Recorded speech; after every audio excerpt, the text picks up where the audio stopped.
This presentation basically goes through the general workings of the newsroom and how you can help make your stories and information that you want to get out into the public via newsroom channels, and how we can try and make that easier for you.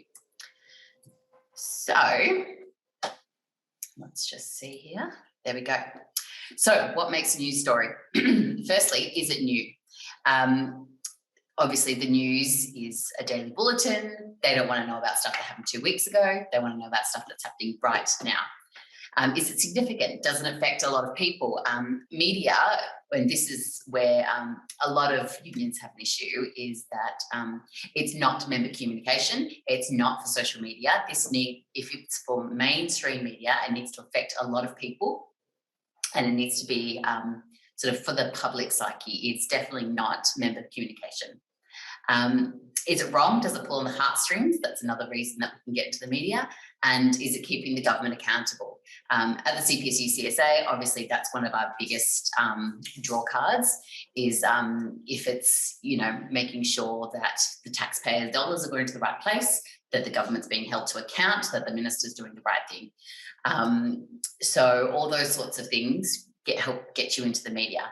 If it doesn't hit any of those points, if it doesn't affect a lot of people publicly, if it doesn't pull the heartstrings, and if it doesn't hit the government to account or big business to account, it's probably member communication. It's probably not newsworthy.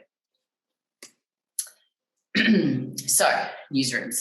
Well, journalists are very busy people. Newsrooms have halved. We have seen a huge amount of redundancies. We've had a huge amount of shutdowns. Sites like WA Today, they run on less than 10 staff. 6PR Newsroom is about the same. If you want their attention, you have to amp it up. We have a big problem at a lot of unions where we have to say a stop work member meeting or a lunchtime action. What a journalist wants to hear you say is a strike. That's the word they want to hear. They don't want to hear all workarounds. They want to hear strike. And if they say strike, then they go, great. The public knows what that is. The journalist says, that sounds exciting. That might affect a few, businesses. It might affect traffic. It might affect whatever they think is going to happen. To members, we say stop work member meeting. But if you're saying it to a journo, it's a strike. And especially if you want media, don't get coy. Don't start toning it down. Don't try to explain the industrial nuances. Just say exactly what you think the journalist wants to hear. In following on from that, journalists are time poor and they don't have industrial relations degrees. So we need to keep it as simple as possible. Keep your press releases short. Like in a newsroom, there's a feed of literally every press release that comes through. There are thousands in the morning, literally thousands, from every PR agency, government agency, not-for-profit, union in the whole of Australia comes through these special news feeds. There are thousands and thousands and thousands of them. You need to keep your press releases short to make them stand out, and journalists need to be able to read them, get the general understanding very, very quickly. And make sure they are really readable. You aim for the understanding of about a 12-year-old. You don't need big words. You don't want industrial jargon. You don't want nuances that only unions and sort of government or big business talk about. You want someone who's come off the street to know exactly what the problem is. You want great headlines. You don't want a journalist to have to think, oh, where's the catch? What headline would I put in the newspaper tomorrow with this story? Give it to them. Make it simple. Exclusives are good fodder. You make the journalists feel very special if you give them an exclusive sometimes, especially if it's a good one. So, use your contacts, go through the paper, have a look what journalists are doing, what stories, and you can figure out very quickly that there are certain journalists, especially in this state, that do union stories or do heartstring stories. And unfortunately they go through very quickly. So you really do need to get the paper, have a look through over a couple of days and see what journalists are doing what stories, and that's who you give your exclusive to. And journalists are not the enemy. We all can, feel like they're trying to catch us out. They're trying to, turn our story, turn our words. They're actually not. They're trying to give you a second to tell your story and tell what the problem is. And they are not the enemy, because they might give you some really significant coverage. But in saying that, we always have to take that with a grain of salt, because they can twist your words, and that's what we're going to talk through soon.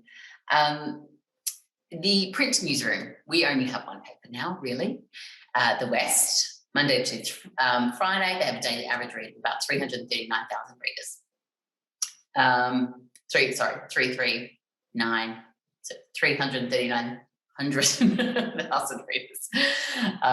So it's a strong readership in this state. And actually during COVID, interestingly, it has gone up. So if you can provide professional standard photos, that always helps with the story you're getting in the West. We, the CPS UCSA, we represent the workers at Banksia Hill Juvenile Detention Centre. The West will always run a story if we have a photo of an injury or the damage to the centre. It's very hard to get photos like that, but when we get them, we are guaranteed a story in. Don't be surprised if cut and paste. If a journalist likes your press release, they might just cut and paste it, put it straight in. It's happened many, many times to us. So just make sure it's written really well, proofread it, get someone else to proofread it. Paragraphs, short sentences, one idea, one sentence, and your story might get in nearly exactly as you wrote it. Quotes for print can be given by email, which really reduces the risk of being misquoted. A lot of secretaries sort of back in the day used to have these big, long, drawn-out conversations with journalists, and they kind of record it and then transcribe it and stuff. There's no time for that anymore. If your journalist is coming to you for just a simple quote or a confirmation of an event that's happened, just give it to them via email. Keep it short, sharp, simple. Phone interviews, if you do have any concerns about the journalist you're talking to, record the phone interview on your own phone as well. That way you can make sure that anything that you've said hasn't been misrepresented or misquoted. And embargoes, we've been caught out about this a few times. Embargo only refers to the public broadcast. So if you have a big story that you want to drop with West for the next day, you give it to them the day before under embargo. That's fine for the public broadcast, but they can still take the information in that story and go to the opposition, the other business that you're trying to create the story about, because they need to create an unbiased story. So we've often been caught out if we're doing a snap strike action and we've given it to the West the day before and we've said this is under embargo, hospital workers or whatever are walking out at lunchtime tomorrow. The West has then gone to the Department of Health to get their quote on how they're going to facilitate the strike tomorrow. So that means that the Department of Health was forewarned that the strike was coming via the journalist at the West. So you just need to be really careful of that. Embargo only refers to the public broadcast, not the journalist going for extra quotes at other areas or other people to get the story. Radio is quite a good platform in WA. It still has pretty good readership, listenership. So news grabs are very simple. They're just sound bites that play during news updates.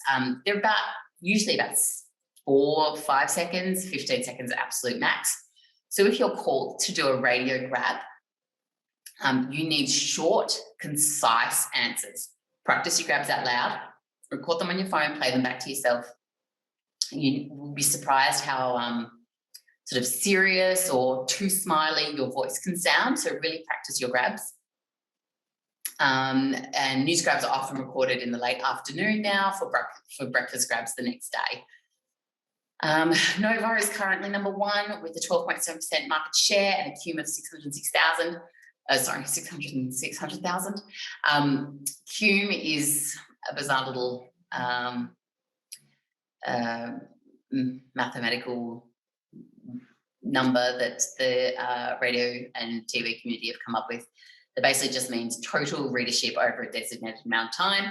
So for Nova, I think it's from breakfast to drive. I don't think that includes nights.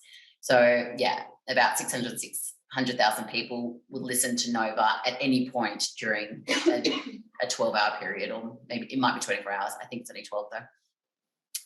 Talkback, 6PR and ABC is usually live if you're doing an interview with them. In-depth interviews, hot topics of the day, that sort of thing. Usually run about 3 or 4 minutes. Speak slowly, take your breath, watch your inflections and tone. These ones, obviously, they're not the grabs for news bulletins, so you can take the time, you can explain your story more significantly. And that's when you're usually live with an interviewee. With that, they usually will take, so let's say it's Nadia at ABC Mornings, she would usually speak to our union secretary first, and then she would get on someone from the Department of Communities or Minister McGurk, someone like that, to do the rebuttal. So if you're ever on second, you can request to call in early and sit on the line and listen to the first interview. So there's so you can take notes and give your rebuttal for anything that they're suggesting. If you go first, I always highly recommend that you turn the radio on straight away once your interview is finished. Have a listen to what the person is saying after you. For Talkback at the moment, 6PR is rating above ABC, which is the first time in a long time. But obviously you can see they're queuing significantly less than Nova, but obviously you get more airtime, and it's probably more of your demographic that users want listening anyway. So TV, basically news in Perth at the moment, it covers about 5 local stories are cut and edited every day. They run at about 90 seconds each. The big issue with TV is that they need pictures. So at the CPSU CSA, we represent child protection workers. Child protection workers have sensational stories about, children and issues affecting, all aspects of that sort of thing. Unfortunately, we never have pictures, never, because children, obviously, their identities have to be completely protected. And for TV to even use stock footage to try and just, fill in the gaps, a lot of their stock footage is kind of the back of children's heads sitting at childcare centres, things like that. That's not a good picture story. That's not good TV. So if you ever think that TV is really something that you're pushing for, usually strike actions, especially if you're getting a really good turnout, you're getting a good turnout, you'll get good TV because they love a strike. But if it's a more sort of nuanced story, one of those heartstring stories, unless you have a member that can front the camera front and centre, it's really difficult to get a TV story. But generally speaking, the TV newsroom at 8 a.m, because that's the chief of staff, goes through the hot topics of the day. So they'll go through all the international broadcasts, anything that happened overnight, police, fire, all that sort of stuff. And they start figuring out what the top stories are. Ideally, you would get your press release in by then, because that's when they start printing off the local issues that are happening. By 9 a.m, there's the big journalist and cos meeting. So that's when the chief of staff decides, you're going to this one, you're going to this story, you're going to cover this story today. And they all start hitting the road.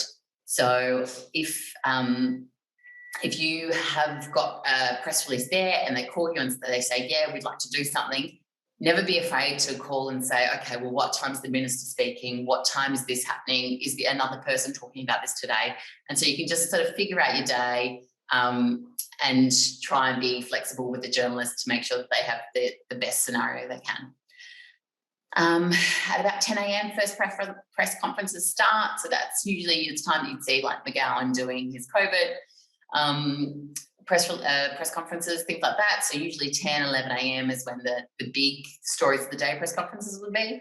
And then by 2 p.m, they're all wrapped up. It's all over. You can't hold a press conference after 2 p.m, basically, because by 3 p.m, they all need to be back in the studio and they need to be cutting and editing their stories for air at 6 or at 5 for a lot of the newsrooms now do a 4 or 5 p.m. early bulletin.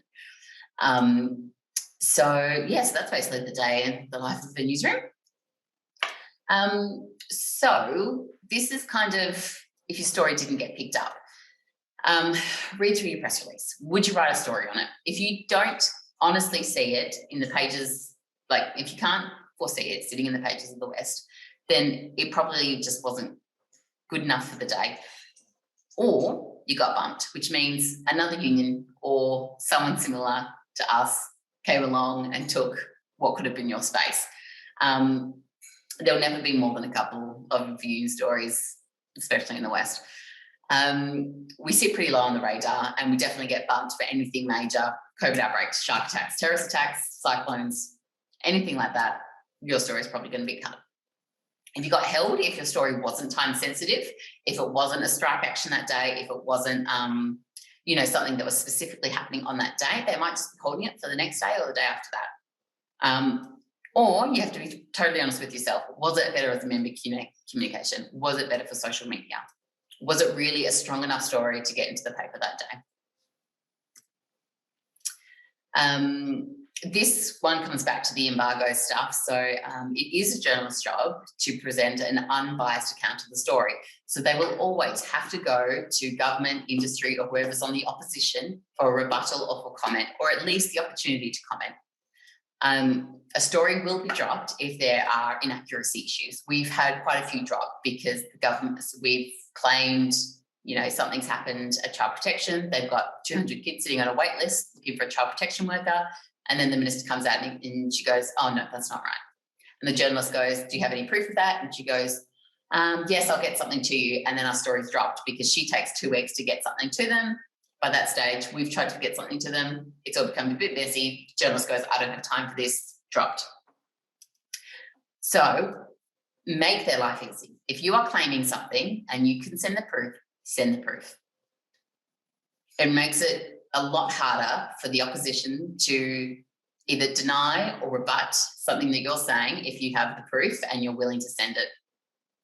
And it just, it doesn't have to be a lot, but it can just be, a photo, an email, this is happening, here's the proof. The journalist goes, great, that's great evidence. What does the opposition have to say about that? And there's a good chance they either won't comment or, they'll have something very lackluster to say about it.